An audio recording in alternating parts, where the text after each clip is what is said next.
Internal और external दो प्रकार की होती है, आंतरिक और बाह्य प्रेरणा। बच्चे को आपको इंटरनल मोटिवेशन के लिए बढ़ावा देना है जिसमें रीजन अंदर है, बाहर कोई भी रीजन, कोई भी रिवॉर्ड, कोई भी प्रेज, कोई भी पैसा, कोई भी कुछ भी नंबर, कोई रीजन बाहर नहीं है, अंदर है रीजन, जॉय ऑफ लर्निंग।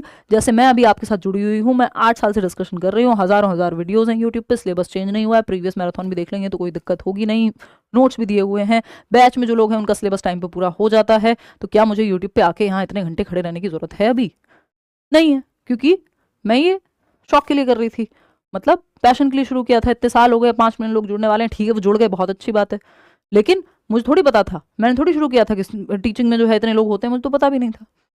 मैं तो शौक में शुरू किया था, मुझे अच्छा लगता था। तो आज भी उसी रीजन से भी यहाँ पे हम लोग जुड़े हुए हैं। ठीक है, आप लोग मतलब कुछ उससे रेवेन्यू आएगा, ये आएगा, वो आएगा, बट वो सब तो पहले भी नहीं था पर्पस, और वो समय के साथ वो अपने आप ही उस स्तर पे चीजें हो गई कि उसकी टेंशन लेने की अभी जरूरत नहीं है। ठीक, तो अब ये क्या है, इंटरनल या इंट्रिंसिक मोटिवेशन होगी तो Joy of learning for the sake of it, बाहरी रीजन नहीं होंगे काम को करने के, क्योंकि फिर कुछ तो करोगे, जिस चीज में इंटरेस्ट है वही करोगे, तो वही करने की कोशिश कर रहे होगे। टीचिंग में इंटरेस्ट है, टीचिंग तो करनी है ना, अभी तो जीवन पड़ा हुआ है काफी। लोकस ऑफ कंट्रोल, जो लोकस ऑफ कंट्रोल है वो इंटरनल है, सेंटर ऑफ मोटिवेशन इंटरनल है, कि कोई चीज आपको पसंद है, क्यूरियोसिटी के लिए कर रहे हो, जॉय ऑफ लर्निंग के लिए कर रहे हो, तो ये पॉजिटिव है। बच्चों को आपको इसी के लिए बढ़ाना है, बढ़ावा देना है, नहीं तो आप लंबे समय तक कोई चीज नहीं कर पाएंगे अगर रीजन इंटरनल नहीं है, एक्सटर्नल है तो, या फिर उतने खुश नहीं रह पाएंगे।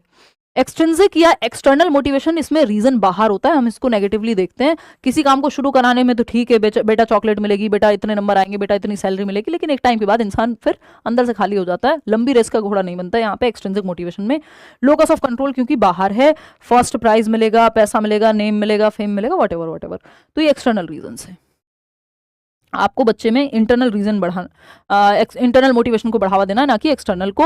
अगर हम बात करते हैं साइकिल ऑफ मोटिवेशन की, तो ये बस आप देख लो, वैसे तो बहुत सालों से इस पर क्वेश्चन आया नहीं है। एनडीए गार 6 स्टेप की साइकिल होती है मोटिवेशन की, और मोटिवेशन को की जो पहला स्टेप है वो है नीड, यानी आवश्यकता ही आविष्कार की जननी है, ये आपने सुना होगा, need is the mother of all inventions. अगर आपको आवश्यकता नहीं है, अब वो आवश्यकता किसी भी प्रकार की हो सकती है, कि आपको कुछ करना अच्छा लगता है, मतलब काम, बैठ के बोर हो जाते हो, तो ये भी एक आवश्यकता है मेरी, है ना। तो ये क्या हुआ, नीड। तो नीड पहला स्टेप है कि आपको पेपर, जॉब की नीड है, पेपर देना है, ये आवश्यकता है, पहला स्टेप, तो आप मोटिवेटेड होंगे। तो अगर नीड ही नहीं है तो मोटिवेटेड नहीं होंगे, नीड होगी तो आप मोटिवेटेड होंगे। ड्राइव क्या है, अब आप कोई चालक की तरह काम करेगा कि यार नौकरी चाहिए, नौकरी चाहिए, नौकरी चाहिए, तो वो चीज आपको अंदर से थोड़ा सा फ्यूल देने की कोशिश कर रही है। अब जब ये फ्यूल इस स्तर पे हो जाएगा कि आप बैठ नहीं पाएंगे, वो आग इतनी ज्यादा हो गई, तो ये अराउजल उत्तेजना में बदल जाएगी। अब आपको लेना पड़ेगा एक स्टेप, गोल डायरेक्टेड बिहेवियर करना पड़ेगा, यानी आपको उस दिशा में, या तो आपने बैच लिया, यूट्यूब पर पढ़ना शुरू किया, खुद से पढ़ना शुरू किया, उस दिशा में काम करना शुरू किया। अचीवमेंट हो गई, अब आपने पेपर कर लिया क्लियर। रिडक्शन ऑफ अराउजल, अब आपके सीटेट, जैसे सीटेट मैंने इतनी बार किया, अब सीटेट को लेके थोड़ी कुछ है, या अगर मुझे जॉब नहीं करनी तो पेपर कौन सा भी आता रहे, मुझे कुछ फर्क पड़ता है? नहीं पड़ता, है ना। तो अगर ये क्या हुआ, रिडक्शन ऑफ अराउजल, अब वो जो उत्तेजना थी वही खत्म हो गई, क्योंकि वो नीड पूरी हो गई, या अचीवमेंट ऑफ गोल हो गया, कोई और नीड आएगी और ऐसी जीवन चलता रहेगा। एनडीए गार मतलब क्या है, ये शॉर्ट फॉर्म है कि पहले नीड है, फिर ड्राइव है, फिर अराउजल है।